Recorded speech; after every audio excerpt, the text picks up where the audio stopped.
Hey guys, welcome back to Adventure Archaeology. My name is Brandon and today we're on the road. We're on our way to a bridge that hasn't been used in over 80 years. You may be wondering, what are we going to do at this bridge? Well, we're going to do a little bit of magnet fishing. A big shout out to Brute Magnetics in Kelly Cove for hooking me up with a new magnet.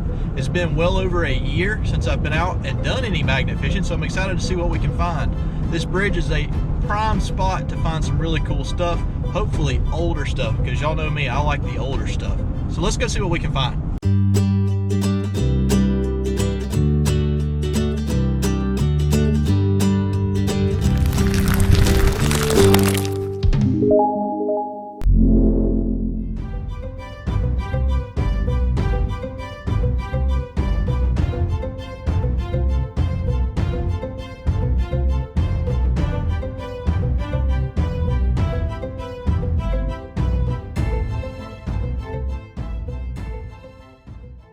Alright guys, I want to apologize for the road noise and the wind. It is a bit windy today.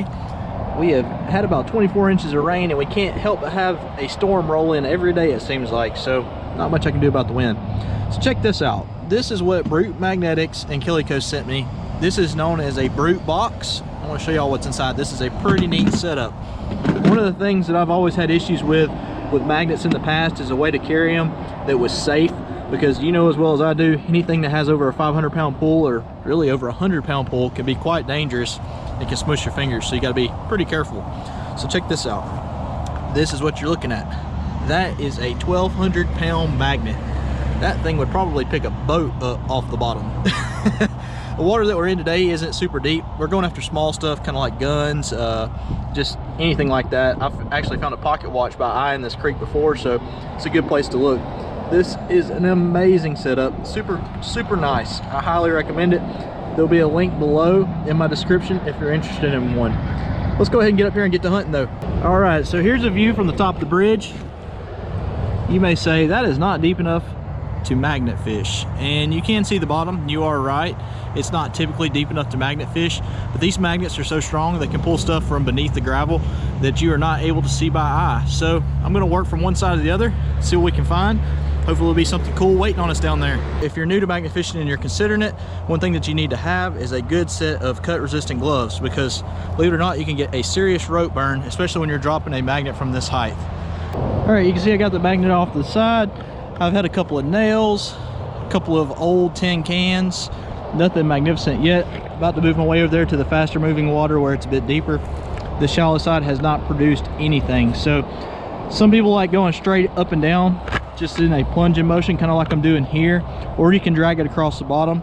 I actually prefer the drag method. A double-sided magnet works well for that as well, but for what we're doing today, it will be just fine. Very important to pull your magnet up, clean it off, take all the trash out with you. What you see right here is what I call a hot rock here in Alabama. These things are just super magnetic.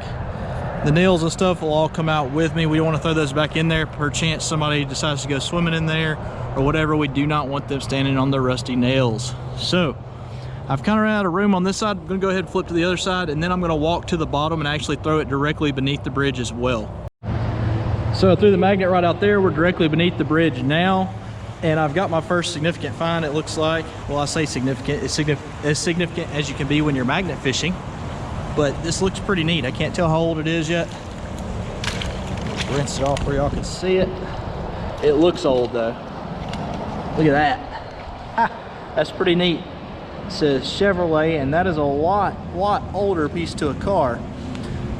I'm not a car guru, but I'd say probably 40s to 50s, which would put it in the age bracket of when the time this bridge was last used. So I don't know if that's a side panel or a grill. Y'all let me know in the comments below. Definitely a wall hanger. That is something that'll go in my man cave. But it kind of makes you wonder if there was a car wreck here. Could have been a car wreck 70, 80 years ago, right before the bridge was put out of use. And a piece of the car wound up down here where we pulled it out 70 or 80 years later. Pretty cool. That's exactly why I like magnet fishing, is for finds like that. Well, this spot has not panned out. That has been the only significant find so far. So I have one more secret spot we're gonna go to. We're gonna go check out real quick. Let's go ahead and head over there. All right, guys, we're hiking our way back into the spot where the supposed sunken stagecoach was. Haven't been here since the summer, and the reason for that is I had the worst case of poison oak / ivy that I've had in many, many years. Resulted in a hospital trip about 8 months ago, which was not fun. On my way in though, I just spotted this huge bone right here. Looks like that must be either a cow or a horse, because that thing's a monster. Anyways, we're gonna go back here, and the reason that we're headed back here to this spot is there's actually a small cement dam / bridge, and what was known as I guess an artesian spring is what it's listed as on the old map that I looked at.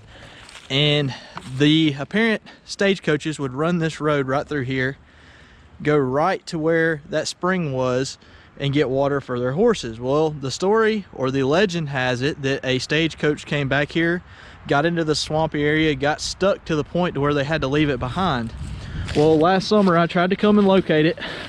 I wasn't able to, and I'm wondering if it's actually underneath water, and that's why I couldn't find it. So today we're going to toss the magnet in there and see if we can find anything that will attach to the magnet that would make us think that possibly the stagecoach was beneath the water. So maybe like a wagon wheel hub or a hitch or something like that.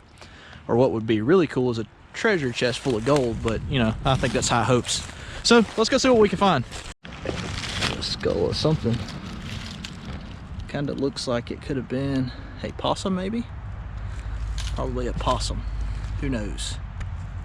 So right here is where we're wanting to hunt. You can see the old cement bridge right here. Let's see if I can get to the side where y'all can take a look at it. This has been here for a long while. Not sure of the exact age. And you can see the water running through right here, which is pretty clear into that nasty, mucky looking lake over there. We're gonna actually focus on the other side of, I guess you would call that a spillway, and see what we can find over here because it looks deeper. I'm gonna just stand right here on the concrete, throw the magnet in a few times and see what we come up with. And that's the first thing of notable size right there. Just a large piece of iron. Hard to say what it is. I don't think it's a horseshoe based on the shape. It could be though. That came out right out there, about 5 foot in front of me. I'm gonna start throwing out a little bit further. There was nothing right at the edge of the wall.